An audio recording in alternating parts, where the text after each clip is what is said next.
Okay, so I went to go get 6 turkeys today, and guess what? My chickens were in. Got 100 chickens. We're not ready. So my end goal with these Cornish crosses is to butcher them and have them as meat birds, obviously, but I'm going to be doing Joel Salatin chicken tractors with the variation. So those Joel Salatin tractors are 10 foot by 10 foot. I only have 8 foot for 2x4s. So it's going to be 8 footers.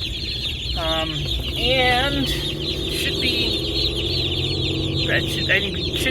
3 of them, I think. I think I can do 3 and fit in 100. So hopefully a lot of these chickies live. I know this is my first time getting chicks from the store.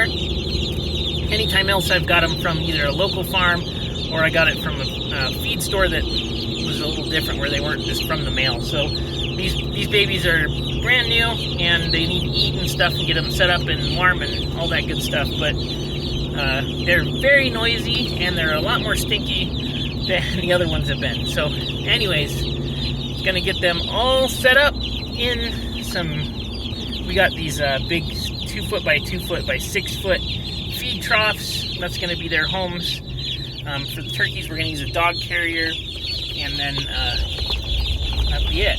So hopefully everybody's happy and good with this. Okay, so we're having trouble juggling where to put everybody. The duck run is pretty darn soggy from all the rain, pretty darn gross. So we're trying to figure out where to put the poults that are about 10 weeks old. They're definitely ready to go outside. They can't go in the chicken run though because the chickens are too mean. So just juggling everybody around.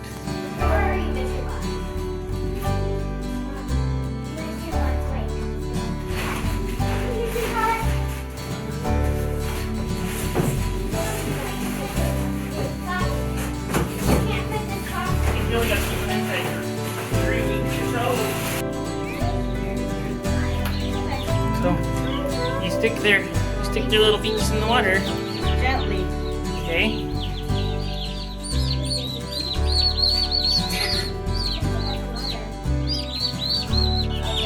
They just about hatched. Hello, chickies. Okay. Oh, you heard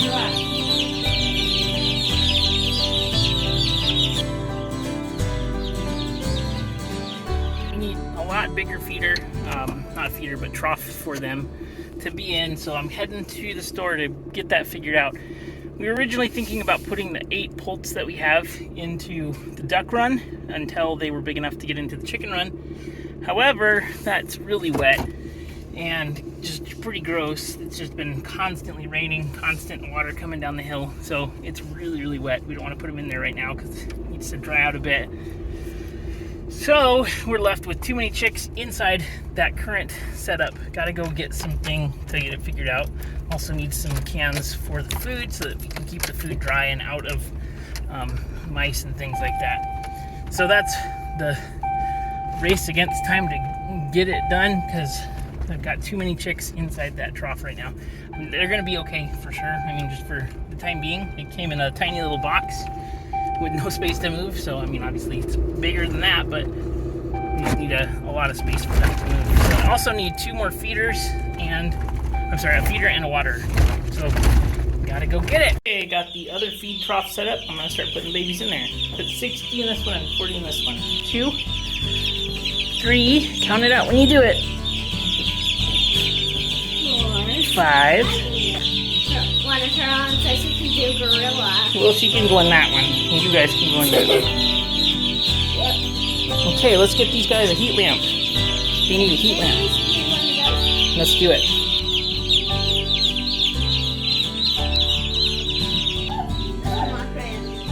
It's cute. Tough turkey. Okay, so one of the turkeys is getting pecked on. It's really weird when chickens or turkeys get pecked on. If like the red is visible, they get pecked on more. So anyways, we have this stuff. It's called Pick No More. It just puts this purple goop on them, and they don't pick on them afterwards. So it's kind of cool, kind of weird too. All right, came out this morning and checked on the babies. They're doing really good. All the chickies in this barrel are doing great. Chickies are doing great over here.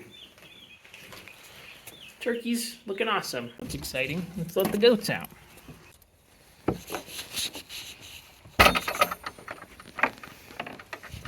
Hello. Good morning.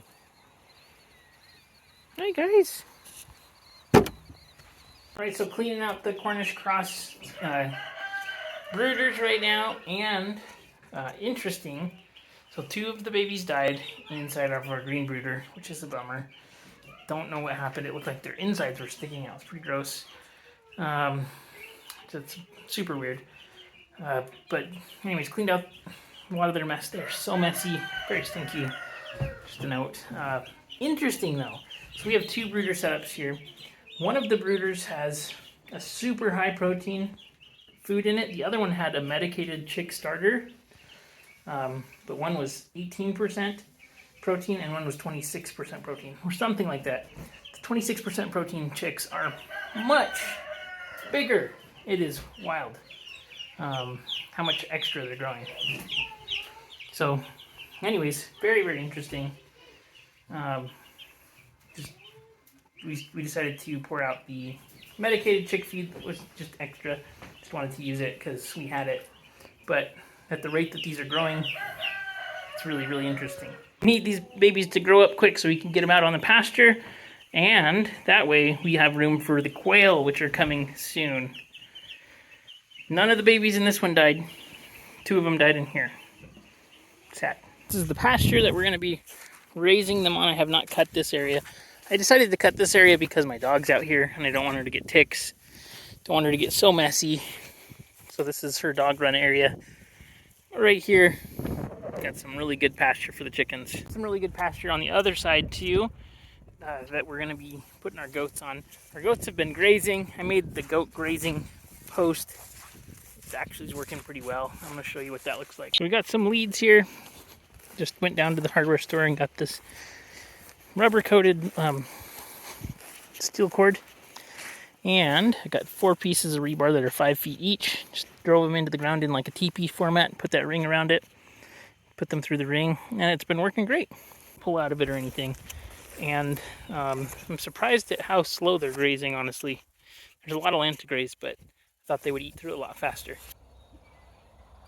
Pretty close to being done with the garden now, and I'm going to show you what is going on here. Michelle has done a really good job getting everything laid out. We still have one more trellis to build with cattle panel. Got to go pick that up. But here's everything we got. This is our salsa bar right here. We've got tomatoes, tomatillos, cilantro, peppers, things like that. We built these trellises up the middle with some rodent wire. Here we got some peppers and things. And over here we've got onions, parsley, basil, thyme, oregano, stuff like that. This side we have carrots and radishes. Then we got a whole bed of strawberries.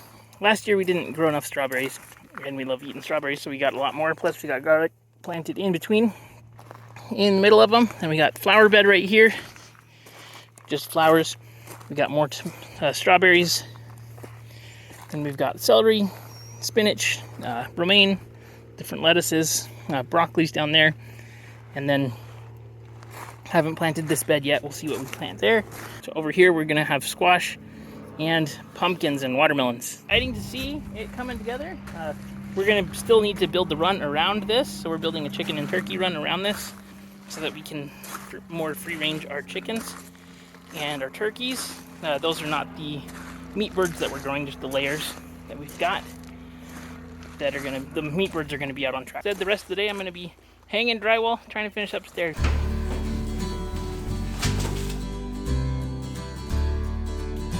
I think that's in reverse. Make sure you push the button. Okay, let me double check. There you go. Now that was in backwards. I'll try it again.